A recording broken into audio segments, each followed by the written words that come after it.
Recovery's slow in Jones County, it seems. Well, it's slow everywhere. I was talking with someone today, and they're in the process of rebuilding a home, or making plans to rebuild a home, but they can't get a contractor who will do it at what they think is a reasonable price, because it's a contractor's market out there. You know, people can pretty much name their price. They're not price gouging, but they don't have to build a house at $125 a square foot when they can easily get $250.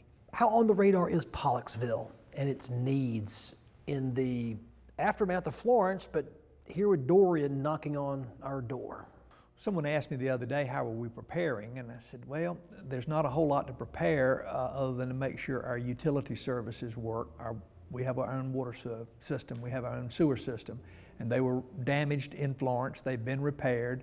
My comment has always been that if the water runs and the toilets flush, you can put up with a lot of other challenges. And so we'll be able to do that.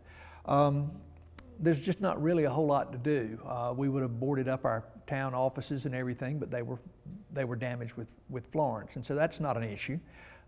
So it's just a matter of riding it out, making sure that everything's ready to go, and make sure that the folks are safe. So your permanent town hall is still closed from Hurricane Florence? Yes. Yeah. How much of this town is still, for lack of a better term, still underwater and needing recovery?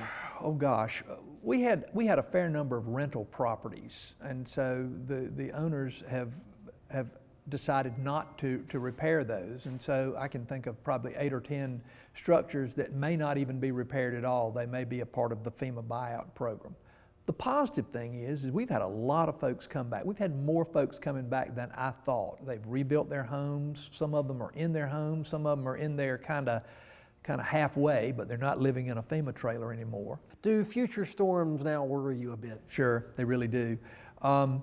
I'm an old historian by education, and I know we had a flood into the town in 1908, and then we had one in 1954, and then we had one in 1999. That's 45 years apart. Now, I was here for the 99 one, here for the 54 one, but just a kid.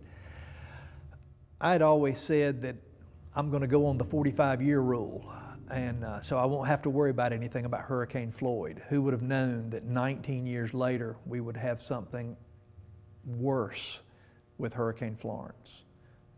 We got 15 feet of water in town in Hurricane Floyd. We got 21 feet of water in Hurricane Florence.